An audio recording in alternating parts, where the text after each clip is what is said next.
నమస్కారం. నమో నారసింహ. ప్రస్తుతం నేను గోవింద కల్పవృక్ష నారసింహ సాలగ్రామ ఆశ్రమంలో ఉన్నానండి. ఎన్ని జన్మల పుణ్యమో స్వామివారికి ఎంత దగ్గరగా కూర్చోగలుగుతున్నారు. ఆశ్రమ నిర్వాహకులు నృసింహ ఉపాసకులు డాక్టర్ కృష్ణ చైతన్య స్వామి గురువు గారు ఎప్పుడూ మంచి సంకల్పంతో కొన్ని కార్యక్రమాలు చేస్తూ ఉంటారండి. అయితే ఆశ్రమంలో జరిగేటువంటి వివిధ కార్యక్రమాల్లో అమావాస్య రోజు జరిగేటువంటి కార్యక్రమం అత్యద్భుతం. అంతే ఎంతమంది పాల్గొంటారో అది ప్రతి మాస అమావాస్యకు ఉంటుంది. అయితే మన మొట్టమొదటి నెలగా అంటే తెలుగు నెలలో మనం చూసుకుంటే చైత్రమాసం చైత్ర అమావాస్య రాబోతోంది. మరి ఆ రోజు విశిష్టత ఏంటి, ప్రత్యేకంగా ఆశ్రమంలో ఎటువంటి కార్యక్రమాలు చేస్తున్నారు, ఎవరైనా ఇక్కడ పాల్గొనే అవకాశం ఉంటుందా, ఎప్పుడెప్పుడు రావాలి, అసలు చేసేటువంటి కార్యక్రమాలు ఏంటి తెలుసుకుందాం. మనతో పాటు ఉన్నారు కృష్ణ చైతన్య స్వామి గురుగారు. మాట్లాడదాం. గురుగారు నమో నారసింహ. నమో నారసింహ. ముందుగా ధన్యవాదాలండి. ఎందుకంటే ఇది దగ్గరగా కూర్చోవడం అనేది చాలా అరుదు. ఎప్పుడైనా సరే స్వామి దగ్గరికి వెళ్ళడం అని అంటే అది అదృష్టంగా భావిస్తూ, అమావాస్యలు చాలా విశేషంగా జరుగుతాయి. గడిచిన అమావాస్యలు చూసుకున్నా కూడా ఇప్పుడు చైత్ర అమావాస్య మొట్టమొదటిది అంటారు కాబట్టి విశిష్టత ఏంటి అసలు ముందుగా తెలుసుకుందాం. అంటే సాధారణంగా విశ్వావసునామ సంవత్సరం చైత్ర అమావాస్య ఆదివారంతో కూడుకున్నటువంటి అమావాస్య. ఈసారి ఆదివారం వచ్చింది. ఆదివారం అమావాస్య అనేటువంటిది అత్యంత విశేషం. ఫస్ట్ మనకు అమావాస్య పర్వదినం అనేటువంటిది చాలా వైభవోపేతంగా మన సాలగ్రామ ఆశ్రమంలో జరుగుతుంది. దానితోటి ఆదివారం అమావాస్య రావడం అనేటువంటిది నిజంగా కూడా ఇది చాలా శక్తివంతమైనటువంటి అమావాస్యగా మనం ఇక్కడ విశేషమైనటువంటి పూజా కార్యక్రమం నిర్వహిస్తున్నాం. అంటే పౌర్ణమి ఎక్కువగా మనకి పట్టుంటుంది, మనం పౌర్ణమి అయితే శుభంగా భావిస్తామని అంటారు, కానీ అమావాస్యకే ఎక్కువ ఇలాంటి పూజలు చేయడం చూస్తామండి ప్రతి చోట. అంటే సాధారణంగా అమావాస్య లక్ష్మీ ఆరాధన అత్యంత విశేషం అమ్మ. ఆ రోజు లక్ష్మీ ఆరాధన చేసేటువంటి వాడికి ఎలాంటి అంటే అలక్ష్మీ ప్రభావాలని తొలగిపోయి లక్ష్మీ స్థిర నివాసం ఏర్పడడానికి చాలా వైభవోపేతమైనటువంటిది అమావాస్య. రెండవది దృష్టి దోషాల ప్రభావం, అంటే మనకు బ్లాక్ మ్యాజిక్ అనే దృష్టి దోషాలు దాటడం అనేటువంటిది ఇలాంటివన్నీ ఉంటాయి కదా, అవన్నీ కూడా నివారణ జరిగేటువంటి రోజు అమావాస్య. ఫస్ట్ మనకి ఏదైనా చెడు ప్రభావాలు ఉన్నాయి మన కుటుంబానికి మనకు ఉన్నాయి అనేటువంటి భావన ఉన్నటువంటి వారు అవన్నీ తొలగించుకునేటువంటి అత్యద్భుతమైనటువంటిది ఆదివారం అమావాస్య. చాలా అత్యద్భుతమైనటువంటి శక్తి కలిగినటువంటిది అమావాస్య. వింటున్నారు కదా, ఏప్రిల్ 27 చైత్ర అమావాస్య అండి. అమావాస్య ఆదివారం రోజు రావడం ఇంకా విశేషం అంటున్నారు. మరి ఆ రోజున ఆశ్రమంలో జరిగేటువంటి కార్యక్రమాలు ఏంటి అంటే, సాధారణంగా కల్పవృక్ష నరసింహ స్వామివారి సన్నిధిలో అమావాస్య అనేటువంటిది స్వామివారి గోపూజతో ప్రారంభం అవుతుందమ్మ. మొట్టమొదట సుప్రభాత సేవ, తదనంతరం గోపూజ, అనంతరం స్వామివారికి నవకలశ స్నపన తిరుమంజనం అయిన తర్వాత విశేషమైనటువంటి సుదర్శన నారసింహ హోమం, ఆయుష్ హోమం, శ్రీ మహాలక్ష్మి హోమం, ధన్వంతరి, ఇవన్నీ కూడా మనకు హోమాలు జరుగుతాయమ్మా. వాటితో పాటుగా అంటే ఆదివారం అమావాస్య అనేటువంటిది రావడం ఎప్పుడైతే ఉంటుందో సుదర్శన సంపుటీకరణంగా అష్టముఖ గండబేరుండ నారసింహ హోమాన్ని మనం చేస్తున్నాము. అష్టముఖ గండబేరుండ నారసింహ హోమం ఈ యొక్క హోమం ద్వారా మనకి ఏం ప్రాప్తి జరుగుతుంది, అసలు మనకి ఏం జరుగుతాయి అంటే, ఆదివారం అమావాస్య నాడు ఎప్పుడైతే నృసింహ ఆరాధన అనేటువంటిది కల్పవృక్ష నరసింహ స్వామి వారి యొక్క ఆరాధన అనేటువంటిది జరగడం అనేటువంటిది మన కుటుంబంలో ఉండేటువంటి అలక్ష్మి ప్రభావాలు తొలగిపోతాయి. ఫస్ట్ అలక్ష్మి అనేటువంటిది తొలగిపోతే ఫస్ట్ సక్సెస్ వస్తుందమ్మా. తర్వాత లక్ష్మీ నివాసం ఏర్పడుతుంది. డబ్బుకు సంబంధించినటువంటి ఇబ్బంది చాలా ఇళ్లలో చూస్తుంటాం. అంటే వాళ్ళు ఎంత కష్టపడ్డా నిలబడకపోవడం కావచ్చు, లేదా డబ్బులు ఆగకపోవడం కావచ్చు, వ్యాపారం చేసేటువంటి వాళ్ళు, ఉద్యోగం చేసేటువంటి, ఇవన్నీ కూడా తొలగిపోతాయి ఫస్ట్.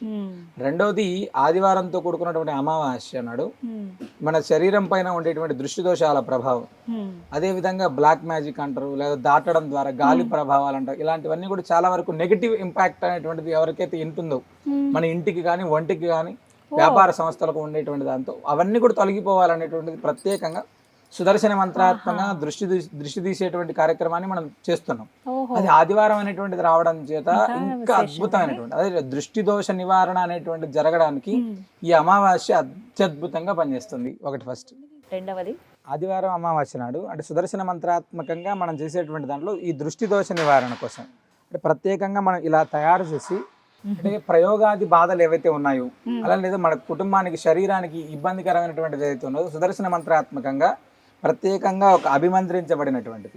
అంటే ఇది ప్రత్యేకంగా మనం ఆనాడు విశేషంగా పూజ చేసి దీంతో మనం వారికి దృష్టి తీసేటువంటి కార్యక్రమం చేస్తామమ్మా. చాలా వరకు ఇది తీసిన తర్వాత అంటే ఇది తీసిన తర్వాత మన లాస్ట్ చొల్లంగి అమావాస్య అమావాస్య తీసిన తర్వాత ఎలాంటి మార్పులు ఉన్నాయి అంటే, శరీరం తేలిక అవ్వడం ఫస్ట్, ఏదైనా ఇబ్బంది పడుతున్నటువంటి ప్రయోగాది బాధలతోటి పోతున్నటువంటి చాలా మందికి మార్పు రావడం. చాలా మంది మాకు వచ్చిన తర్వాత వాళ్ళ కుటుంబ సభ్యులకి ఎవరికైతే హెల్త్ బాగాలేదో లేదా ఇలా ఇబ్బంది పడుతున్నారు వాళ్ళు తీసుకొని వచ్చి ప్రత్యేకంగా ఇలా తీసుకెళ్తున్నారు అమావాస్య నాడు. అంటే ఉదయం ప్రారంభం అయితే సాయంత్రం దాకా ఇది జరుగుతుంది ప్రత్యేకంగా, ఉదయం నుంచి సాయంత్రం దాకా. ఒకసారి చూడొచ్చు గురుగారు. తప్పకుండా. పెడతా. ఇందులో ఇంకేమైనా వస్తువులు వస్తువులు ఉంటాయి ఇందులో. పైన ఇట్లా పెట్టి మొత్తం ఇలా చుట్టేస్తారు. ఇది ఒక మనిషికి దిష్టి తీస్తారు. అవునమ్మా. ఒక అర్చక స్వామి ప్రత్యేకంగా దీనికోసం సున్నాల పండం మనిషి పూజ చేస్తారు.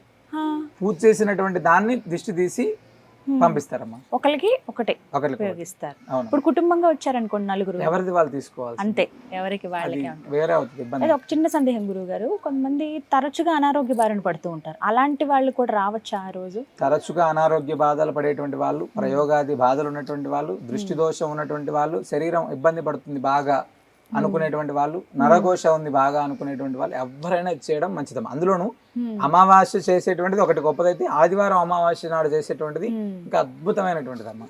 చూస్తున్నారు కదండి, ఏప్రిల్ 27వ తారీఖు చైత్ర అమావాస్య. చాలా విశేషంగా పూజలు జరగబోతే, ప్రత్యేకించి దిష్టి తీసేటువంటి ఒక కార్యక్రమం కూడా చేస్తున్నారండి. మన ఇళ్లలో సాధారణంగా చూస్తూ ఉంటాం కదా, ఒకళ్ళు విడిచి ఒకరికి ఒంట్లో బాగోదు. ఒకళ్ళు బాగున్నారంటే ఏదో ఒక రకంగా నెలంతా హాస్పిటల్ చుట్టూ తిరగాల్సి వస్తుంది. కొంతమంది ఏమో బ్లాక్ మ్యాజిక్ ఫాలో అవుతూ ఉంటారు. ఎవరు ఏం చేతపడి చేశారో, ఎవరు ఎలాంటి ప్రయోగాలు మన మీద చేశారో తెలియక బాధపడే వాళ్ళు చాలామంది ఉంటారు. దాంతోపాటుగా కొంతమందికి అయితే అసలు సమస్య ఏంటనేది అర్థం కాదు, ఏదో ఒక ప్రాబ్లం వస్తూనే ఉంటుంది. ఇలాంటి వాళ్ళందరికీ కూడా ఒక అద్భుతమైన అవకాశం అని చెప్పుకోవాలండి. ఏప్రిల్ 27వ తారీఖున చక్కగా ఇప్పుడు ఇందులో పెడతా ఉంటుంది. ఇందులోనేమో కొన్ని వస్తువులు ఉంటాయి, అలాగే కొబ్బరికాయ. ఇలా మొత్తం ఇది ఒక వ్యక్తికి దిష్టి తీస్తారనమాట. ఎవరైతే ఇలా దిష్టి తీయించుకుంటారో వాళ్ళకి వాటి నుంచి విముక్తి అయిందని చెప్పి గతసారి ఎవరైతే అమావాస్య రోజు తీయించుకున్నారో వాళ్ళే స్వయంగా చెప్పారట. ఈ అవకాశం మాత్రం ఎవరు మిస్ చేసుకోవద్దండి. చిన్నపిల్లలు ఇబ్బంది పడుతున్నారన్నా, మీకేమైనా ఇబ్బందులు ఉన్నాయన్నా కూడా చక్కగా నేను స్క్రీన్ మీద నెంబర్స్ ఇస్తాను, కాల్ చేసి అలాగే అడ్రస్ కూడా ఇస్తాను, కనుక్కుని మీరు రండి. ఆ రోజున తీరిక చేసుకుని మంచి అవకాశం ఇది. స్వామివారి కృపకి పాత్రలు అవ్వచ్చు, మనకున్నటువంటి ఆ దోషాలను కూడా నివృత్తి చేసుకునే అవకాశం అనమాట. ఇంకా ఎలాంటి కార్యక్రమాలు చేస్తారంటే, సాధారణంగా అమావాస్య అనగానే ముందు రోజు రాత్రి నిద్ర చేయడానికి వచ్చేటువంటి వాళ్ళు చాలా మంది. అంటే సంతాన ప్రాప్తి కోసం మనం అమావాస్య నాడు ప్రత్యేకంగా గరుడ ప్రసాదాన్ని ఇస్తున్నాం. అది ప్రతి అమావాస్య నాడు జరిగేటువంటి కార్యక్రమమే. హోమం అయిన తర్వాత, స్వామివారి అభిషేకం హోమం అయిన తర్వాత, ముడుపు కట్టుకునేటువంటి వాళ్ళు అయిన తర్వాత ఈ గరుడ ప్రసాదాన్ని, అంటే వైనతేయుడు హోమం చేసినటువంటి అవిస్సు ప్రసాదాన్ని ఇస్తున్నారు. సంతాన ప్రాప్తి కోసం వచ్చేటువంటి వాళ్ళైతే కోకొల్లలు ముందు రోజు రాత్రి స్వామివారి సన్నిధిలో నిద్ర చేసి, శనివారం రోజు రాత్రి నిద్ర చేసి స్వామివారి సన్నిధిలో ఆదివారం అమావాస్య నాడు హోమంలో పాల్గొని వెళ్తే ఇంకా అద్భుతమైనటువంటి ఫలితం ఖచ్చితంగా ఉంటుందమ్మా. ఆ రోజు హోమం కూడా ఉంటుంది, స్వామి ఆరాధన చేసుకోవచ్చు. ఇట్లా ఎవరైనా ఇబ్బందులు పడుతున్నారంటే వాళ్ళు దిష్టి తీయించుకోవచ్చు, అలాగే ముడుపు కూడా కట్టవచ్చు. ఇన్ని ఒకే రోజు అయిపోతాయి. అవునమ్మా. ముందు రోజే వచ్చి నమోదు చేయించుకోవాలండి ఎలా? ఇప్పుడు ఆ రోజు వచ్చిన చాలా అంటే సాధారణంగా నిద్ర చేసేటువంటి వాళ్ళు ఎవరైనా రావాలనుకుంటే శనివారం రాత్రి కల్లా ఇక్కడికి వస్తే స్వామివారి సన్నిధిలో నిద్ర చేసుకోవచ్చు. మరుసటి రోజు పొద్దున్న యథావిధిగా గోదావరి స్నానం, అంటే అమావాస్య నాడు గోదావరి స్నానం అనేటువంటిది చాలా విశేషం అమ్మ. ఆ గోదావరి స్నానం చేసుకోవచ్చు, పక్కనే ఉంటుంది కాబట్టి నదీ స్నానం అవుతుంది. అయిన తర్వాత మనం గోసేవ చేసుకోవచ్చు. అమావాస్య పితృదేవతల యొక్క దోషాలు లేకుండా గోసేవ చేసుకోవచ్చు. అయిన తర్వాత స్వామివారికి జరిగేటువంటి అభిషేకం నవకలశ శ్రవణం, అంటే అమావాస్య నాడు స్వామివారికి జరిగేటువంటి ఆ మన్య సూక్తం కాబట్టి సున్నార పన్నంతో చేసేటువంటి అభిషేక జలం ప్రోక్షణ చేస్తారు. అది చాలా అత్యంత విశేషమైనటువంటిది. తదనంతరం లక్ష్మీ అంటే మహాలక్ష్మి హోమం, సుదర్శన నరసింహ హోమం, ఆయుష్ హోమం ఇవన్నీ కూడా మనకు జరుగుతాయమ్మా. గురుగారు, వ్యక్తులు అయితే ఇక్కడికి వస్తారు, స్వామి దర్శనం చేసుకుంటారు, మీరు చెప్పినట్టుగా ఇలా దిష్టి తీయించుకోవటం ఇంతవరకు ఓకే. కొంతమంది ఏంటంటే మా ఇంటికో, లేకపోతే మా వ్యాపార స్థలానికో, లేకపోతే మాది మా పొలానికో, లేకపోతే ఇలా రకరకాలుగా ఉన్న కొన్ని ప్రదేశాలకు కూడా దిష్టి తగిలిందని అంటారు కదా, అవి నివృత్తి ఎలా అండి మరి? అంటే మీరు మంచి మాట అమ్మా. అంటే కామన్గా ఏమవుతుందంటే ఈ హోమం చేసేటువంటి క్రమంలో సుదర్శన మంత్రాత్మకంగా అది ఎలా అయితే అభిమంత్రిస్తారో, సుదర్శన మంత్రాత్మకంగా పూజ చేసినటువంటి పూర్ణ ఫలాన్ని మనం వారికి ఇస్తారమ్మా. అంటే హోమం అయిన తర్వాత ఈ యొక్క పూర్ణ ఫలాన్ని ఎవరైతే హోమంలో పాల్గొన్నారో వాళ్ళకి, లేదా ప్రత్యేకంగా ఎవరు వచ్చినా కావాలనుకుంటే వాళ్ళకి ఈ ఫలాన్ని ఇస్తారు. పూజ చేసినటువంటి ఇంట్లో ఈశాన్యముల్లో మనం ఇది కట్టుకోవడానికి అవకాశం ఉంటుందమ్మా. ఇంట్లో ఈశాన్యముల లోపల పక్కన కట్టుకుంటే ఇంట్లో ఉండేటువంటి దృష్టి దోషాలు కావచ్చు, అలక్ష్మి దోషాలు ఏవైతే ఉంటాయో అవి తొలగిపోవడానికి ఎక్కువ అవకాశం ఉంటదమ్మా. ఇంటి దగ్గర గుమ్మం పైన మనం పటిక కట్టుకుంటాం కదా, పటికను బూడిద గుమ్మడికాయ అలా కట్టుకుంటాం. అలాగే ఇది ప్రత్యేకంగా హోమం అయిన తర్వాత ఈ యొక్క ప్రసాదాన్ని వాళ్ళకి ఇస్తారు. అది వాళ్ళు కట్టుకోవడానికి, ఇంటికి కట్టుకోవడానికి, లేదా వ్యాపార సంస్థలో కట్టుకోవడానికి ఇది చాలా అత్యద్భుతంగా ఇవ్వడం జరుగుతుంది. అందులో చాలా మందికి వ్యాపార స్థలాలకు బాగా దిష్టి తగిలిందనో, అసలు వ్యాపారమే సరిగ్గా జరగట్లేదనో, అలాగే ఇంటికి ఏదో జరిగిందండి, ఏదో ఒక సమస్య వస్తూనే ఉంది, ఇంటిల్లపాది ఇబ్బంది పడుతున్నాం అనేవాళ్ళు కావచ్చు. మనం ఉన్నటువంటి కొన్ని ప్రదేశాలు, మనం ముఖ్యంగా భావించేటువంటి ప్రదేశాలకు దిష్టి తగిలిందని అంటూ ఉంటారు కదా. మనమంటే వస్తాము, దేవుడి దర్శనం చేసుకుంటాం, మరి ఆ స్థలాలు కష్టం కదండి. అందుకనే ప్రత్యేకించి కల్పవృక్ష నారసింహ స్వామి వారి దగ్గర జరిగినటువంటి హోమం దగ్గర ఇలా కొబ్బరికాయలు ముడుపులాగా కట్టి మనకి ఇస్తారండి. ఒక ఇలా ఎర్రటి క్లాత్లో లోపల కొబ్బరికాయ ఉంటుంది. ఇదంతా కూడా మనకి హోమం దగ్గర ఉంచి స్వామివారి అనుగ్రహంతో ఇచ్చినవన్నమాట. ఇవి మనం ఇంటి దగ్గర కట్టేసుకోవచ్చు. మన వ్యాపార స్థలాల్లో కట్టుకుంటే కనుక ఖచ్చితంగా ఆ దిష్టి దోషం పోయి మెరుగైన ఫలితాలు పొందుతారని గురువుగారు చెప్తున్నారనమాట. ఎవరికైతే కావాలో వారు చక్కగా రండి. వీటి కోసమైనా సరే మీరు వచ్చి దర్శనం చేసుకుంటే హోమంలో మీరు పాల్గొని ఇవి తీసుకుని వెళ్ళి మీ ఇంటి దగ్గర కూడా మీరు కట్టొచ్చు అనమాట. వ్యాపార స్థలాలే కావచ్చు, ఏ ప్రదేశం అయినా సరే. మీకు తెలిసిన వాళ్ళు ఇబ్బంది పడుతున్నారు వాళ్ళ ఇళ్ళ దగ్గర అంటే కనుక వాళ్ళకు కూడా ఇవ్వండి. వాళ్ళకైనా స్వామి అనుగ్రహం దక్కుతుంది కదా. గురువుగారు ఒక మాట అండి, ముడుపు ఇక్కడ అదే విశేషం. ఎందుకంటే నేను మొదటి నుంచి చూస్తున్నాను కదా. అయితే సంతానం గురించి ముడుపు కడతారు, ఏమన్నా కోరిక ఉంటే ధర్మబద్ధంగా ఉన్నది వాటి గురించి ముడుపు కడతారు, ఇది విన్నాను. కానీ ముడుపు కట్టి చాలామంది లైఫ్లో కూడా సక్సెస్ అయ్యారని విన్నాము. ఊహించని మార్పులు జరిగాయి, ఊహించని స్థితిలో ఇవాళ వాళ్ళు నిలబడ్డారని చెప్పి విన్నానండి. రీసెంట్గా జరిగిన కొన్ని సంఘటనలు అది మీ నోటి ద్వారానే వినాలనుకుంటున్నాను. నిజంగా ఇంత అద్భుతం ఉందా, ఇంత అద్భుతం జరుగుతుందా గోవింద ఆశ్రమంలో? అమ్మ ఇది ఖచ్చితం యథార్థం. ఫస్ట్ అంటే మామూలుగా ముడుపు కడితే నిజంగా జరుగుతుందా, చాలా మందికి ఉండేటువంటి క్వశ్చన్ అది. 100% నీది ధర్మబద్ధమైనటువంటి సంకల్పం అయితే నారసింహస్వామి నీతోటే ఉంటాడు, ఇందులో ఎలాంటి సందేహం లేదు.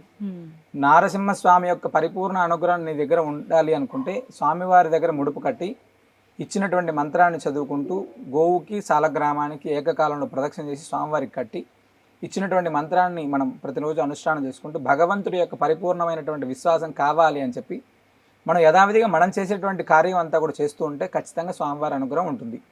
ఇందులో ఎలాంటి సందేహం లేదు. ఎందుకంటే మేము సంతానం కోసం మా దగ్గర చాలా వీడియోస్ ఉన్నాయి. ఇక్కడికి వచ్చి చెప్పినటువంటి వాళ్ళలో సంతానం కోసం ముడుపు కట్టేటువంటి వాళ్ళు కొన్ని వందల వేలాది మంది ఇక్కడ స్వామికి గరుడ పంచమి కావచ్చు, అక్షయ తృతీయ ఇలాంటి రోజుల్లో అంటే ఇక్కడ డాక్టర్ దగ్గరికి వెళ్తే కూడా కష్టం అని చెప్పినటువంటి వాళ్ళు, ఐవీఎఫ్కి వెళ్ళి ఫెయిల్ అయినటువంటి వాళ్ళు ఇక్కడికి వచ్చి స్వామివారి సన్నిధిలో ముడుపు కట్టి నిద్ర చేసి ప్రసాదం తీసుకుని వెళ్ళి సంతాన భాగ్యం పొందినటువంటి వాళ్ళు వందల వేలాది మంది. ఒకటి ఈ మధ్యకాలంలో కరీంనగర్లో ఒక అమ్మాయికి డెప్యూటీ కలెక్టర్ వచ్చిందమ్మా. అంటే ఇక్కడ వచ్చి అమ్మాయి ముడుపు కట్టుకొని వెళ్ళింది. ఆ ముడుపు కట్టుకొని వెళ్ళిన తర్వాత హరిణి వాళ్ళ ఆ అమ్మాయి పేరు కన్నం హరిణి, డెప్యూటీ కలెక్టర్ అమ్మాయి ఇక్కడికి వచ్చి ముడుపు కట్టుకొని ఎలాంటి కోచింగ్ లేకోకుండా ఆ అమ్మాయి ఇంట్లోనే ఉండి ప్రిపేర్ అయ్యి స్వామివారి అనుగ్రహంతో కలెక్టర్ అయినటువంటి వాళ్ళు. మీకు న్యూస్ లో కూడా వచ్చింది ఇది. అంత అద్భుతమైనటువంటిది. ఉద్యోగానికి సంబంధించినటువంటి వీసాల కోసం చుట్టూ తిరిగి వీసా కోసం చాలా ఇబ్బంది పడినటువంటి వాళ్ళు చాలా ఇక్కడికి వచ్చి స్వామివారి ముడుపు కట్టుకొని ఎంతో మంది పిల్లలు బయట దేశాలకు వెళ్ళి ఈనాడు చదువుకునేటువంటి వాళ్ళు చాలా మంది. పెళ్లి కోసం స్వామివారి కళ్యాణంలోనో, స్వామివారికి సంబంధించినటువంటి అభిషేకంలోనో, స్వామివారి హోమంలోనో ప్రత్యేకంగా పాల్గొని కళ్యాణానికి సంబంధించినటువంటి కంకణాన్ని కట్టుకొని వెళ్ళినటువంటి వాళ్ళకి చాలా మంది, అనతి కాలంలో వివాహమైనటువంటి వాళ్ళు చాలా మంది. అంటే ఏది అవ్వట్లేదు అంటే ఖచ్చితంగా నీది ధర్మబద్ధం అవుతుంది. రాత్రికి రాత్రి కోట్ల అప్పులు తీర్చేయి, లేదా తెల్లారి నన్ను కోటీశ్వరుని చెయ్యి, లేదా మరుసటి రోజు ముఖ్యమంత్రి హోదాలో నన్ను కూర్చోబెట్టు, ఇలాంటి పనికిరాని క్వశ్చన్స్, పనికిరాని వ్యవహారాలు అయితే ఖచ్చితంగా అవ్వవమ్మా. మీది ధర్మబద్ధం, నీ కుటుంబానికి ఉపయోగపడు. నువ్వు కష్టపడాలి. నువ్వు కష్టపడుకోకుండా నువ్వు ఇక్కడే కూర్చొని రోజు భజన చేస్తాను, లేకపోతే రోజుకి 4 చెట్లు తిరుగుతాను అంటే ఇది ఖచ్చితంగా అవ్వదు. నువ్వు కష్టపడి పని చెయ్యి, స్వామివారిని దండం పెట్టుకొని వెళ్ళు. నీకు ఎందుకు అవ్వదో మేము చూస్తాం.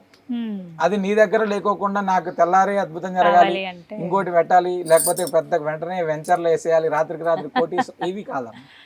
మనము నిజంగా ఏది కావాలి అది ఖచ్చితంగా ఇస్తాడు భగవంతుడు. జరుగుతుందమ్మా తప్పనిసరిగా. గురుగారు, ఈ రోజుల్లో చూస్తున్నాం కదా, చాలా మంది పిల్లలు ఆటిజంతో బాధపడుతున్నారండి. అంటే అది చెప్పుకోలేని బాధ.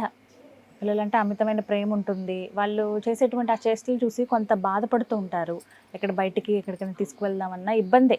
వాళ్ళని అసలు ఎలా చూసుకోవాలో కూడా చాలా మందికి తెలియదు. వాళ్ళకి ఏం కావాలో వాళ్ళు అడగలేరు, తెలుసుకోలేని పరిస్థితి. సో అలాంటి పిల్లలకి ఏమైనా విముక్తి ఉంటుందా?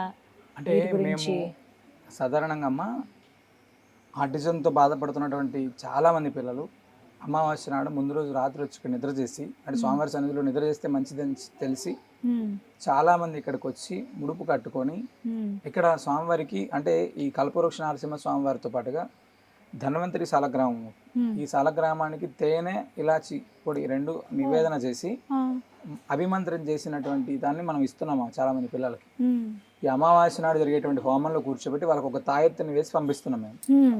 చాలా వరకు కొద్ది రోజుల కాలం పాటు అంటే వాళ్ళు తీసుకున్నటువంటి మెడిసిన్ ఎలా అయితే వాళ్ళు ఫాలో అవుతున్నారో దానితో పాటుగా మేము ఇచ్చేటువంటి తేనె ఇలాచిని కొంచెం వాడమని మేము చెప్తున్నామమ్మా. చాలా వరకు మారు అంటే తెల్లారి అద్భుతం జరుగుతుంది, ఏదో పరిగెత్తేస్తారు ఇలాంటివి నేను చెప్పను కానమ్మా. మేము చాలా ఇళ్లలో మార్పును చూసాం ఖచ్చితంగా. అంటే సాధారణంగా పిల్లల పైన ఉండేటువంటి ప్రేమ ఎవరికైనా సరే, అంటే ఎలాంటి కర్కోటకలు కూడా పిల్లల పైన విపరీతమైనటువంటి ఎక్కడో చోటు ఉంటుంది.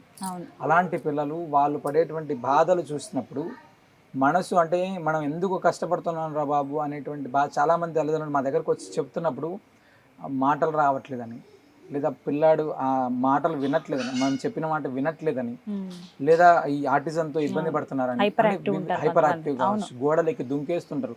కొంతమంది ఇళ్లలో విధ్వంసం సృష్టిస్తుంటారు మామూలు. కొంతమంది అయితే ఇంకా అసలు ఆ బాధలు అవన్నీ కూడా వర్ణాతీతం, అంటే చెప్పలేనటువంటి అలవికానటువంటి బాధ.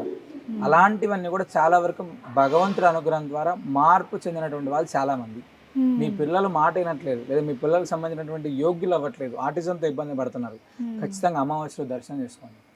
అమావాస్య స్వామివారికి సంబంధించిన నృసింహ స్వామివారికి సంబంధించిన అభిమంత్రించినటువంటి తేనె ఇలాచి ప్రసాదం తీసుకెళ్ళండి, కొద్ది రోజులు వాళ్ళకి పెట్టండి. అంటే తద్వారా మార్పు అనేటువంటిది వాళ్ళ యొక్క మెదడులో ఖచ్చితమైనటువంటి మార్పు అనేటువంటిది ఖచ్చితంగా సంభవిస్తుంది స్వామివారి అనుగ్రహం చేత. మేము చాలా ప్రయత్నం చేస్తున్నాం, ప్రయోగం చేస్తున్నాం, చాలా ఇళ్లలో మార్పును చూస్తున్నాము. బయట దేశాల నుంచి ఇక్కడికి వచ్చి స్వామివారి సన్నిధిలో నిద్ర చేసి ఆ ప్రసాదం తీసుకుని వెళ్ళేటువంటి వాళ్ళు కోకోలలో ప్రతి అమావాస్య నాడు.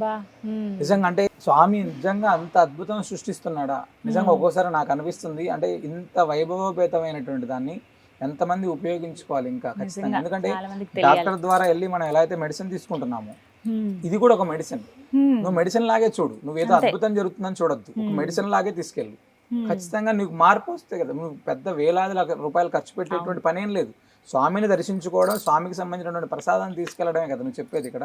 అదే చేయమని చెప్తున్నాను. అంటే ఓపికతోటి ఉంటే ఖచ్చితంగా మార్పును చూడొచ్చు. ఈ ఆదివారం అమావాస్య అనేటువంటిది అంటే ఈ భగవద్బంధువులందరికీ కూడా మేము తెలియజేసేటువంటిది, ఆదివారం అమావాస్య అనేటువంటిది అత్యంత విశేషమైనటువంటిది. భద్రాద్రి దివ్యక్షేత్రంలో కల్పవృక్ష నారసింహస్వామి వారి యొక్క దివ్య సన్నిధిలో ఎంతో వైభవేతంగా, అంటే భగవంతుడు ఇక్కడ పిలిస్తే పలుకుతాడు, ఇందులో ఎలాంటి సందేహం లేదు. యం కామయతే చిత్తం తం ప్రాప్నోది నిశ్చయం అని ధర్మబద్ధమైనటువంటి సంకల్పం నీదైతే తప్పకుండా ఇక్కడ స్వామిని ప్రార్థన చేసి ముడుపు కట్టి వెళ్తే విద్యార్థి లభతే విద్య, ధనార్థి లభతే ధనం, సర్వార్థి సర్వమాప్నోతి, మోక్షార్థి మోక్షమాప్నియతని. చదువుకునేటువంటి పిల్లలకు చదువు, అంటే సంపాదించేటువంటి వాడికి డబ్బు, మోక్షం కావాలనుకునేటువంటి వాడి మోక్షం, వివిధ రకాలైనటువంటి కారణాలతోటి భగవంతుని ఆశ్రయించేటువంటి వాడికి సంబంధించినటువంటి దాన్ని ఇచ్చేటువంటి వాడు ఇక్కడ ఉండేటువంటి భగవంతుడు. అమావాస్య అమితమైనటువంటి శక్తిని కలిగి ఉంటాడు ఇక్కడ ఉండేటువంటి భగవంతుడు. మామూలు రోజుల్లో ఉండేటువంటి దానికంటే అమావాస్య నాడు స్వామికి జరిగేటువంటి వివిధ రకాలైనటువంటి ఉపచారాలు చాలా వైభవోపేతంగా జరుగుతుంటాయి.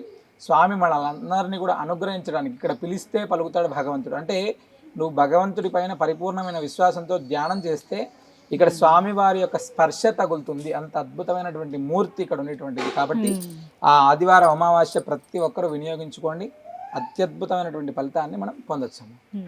ధన్యవాదాలు గురుగారు, చక్కగా వివరించారు. విన్నారు కదా, ఆదివారం అమావాస్య ఏప్రిల్ 27వ తారీఖు గుర్తుపెట్టుకోండి. చాలా సమయం ఉంది కదా అని చెప్పి విస్మరించొద్దు. చాలా ముఖ్యమైన రోజు అని కూడా చెప్తాను. ఎందుకనంటే ఇప్పటివరకు మీకు విన్నదాన్ని బట్టి అర్థం అవ్వచ్చు, మనకున్నటువంటి రకరకాల బాధలు ఏవైతే ఉన్నాయో, లేకపోతే ఎవరో మన మీద చెడు ప్రయోగం చేశారనో, లేకపోతే ఎప్పుడు అనారోగ్యం పాలవుతున్నాం కుటుంబ పరంగా అని అనుకుంటే కనుక వాళ్ళకి నివారణ మార్గం అండి చాలా ఖచ్చితంగా జరుగుతుంది. చాలామంది వచ్చి బయటపడిన వాళ్ళు కూడా ఉన్నారు. అలాగే పిల్లలు చాలామంది ఈ రోజులు ఎక్కువగా ఆటిజం పిల్లలు మనం చూస్తూ ఉన్నాము. వాళ్ళకి ఏం చేయాలో అర్థం కాదు, మెడిసిన్ వాడుతున్నా కూడా ఇంకా ఏమి అంత ఫలితం లేకుండా ఉంది అన్నవాళ్ళు ఆశ్రమానికి వచ్చి వాళ్ళలో చాలా మార్పును గమనించామని ఎంతోమంది తల్లిదండ్రులు చెప్పారండి. అలాంటి వాళ్ళకి అద్భుతమైన రోజు అనమాట ఏప్రిల్ 27 ఆదివారం అమావాస్య. చక్కగా ఎవరైతే దిష్టి దోషాలతో బాధపడుతున్నారో వాళ్ళకి దిష్టి తీస్తారు. ప్రత్యేకించి స్వామివారి దగ్గర ఉంచినటువంటి హోమ గుమ్మం దగ్గర ఉంచినటువంటి కొబ్బరికాయ ఇస్తారు, అది ఇంటి దగ్గర కట్టొచ్చు, పిల్లలకి ఇక్కడ స్వామివారి ప్రసాదం అందజేయొచ్చు. ఇలా ఎన్నో రకాల అవకాశాలు ఉన్నాయి. ఎవరు మిస్ చేసుకోకుండా ఆ రోజు వస్తారని, స్వామివారి అనుగ్రహం పొందుతారని మనస్ఫూర్తిగా కోరుకుంటున్నాను. అడ్రస్ అలాగే ఫోన్ నెంబర్ స్క్రీన్ మీద డిస్ప్లే చేస్తాను, కాల్ చేసి వివరాలు కనుక్కోండి. ఒక్కరోజు స్వామివారి సన్నిధిలో నిద్ర చేయండి, ఖచ్చితంగా ఒక అద్భుతాన్ని మీరు చూస్తారని చెప్తున్నారు. ఇది వాళ్ళ వీడియో. నమో నారసింహ.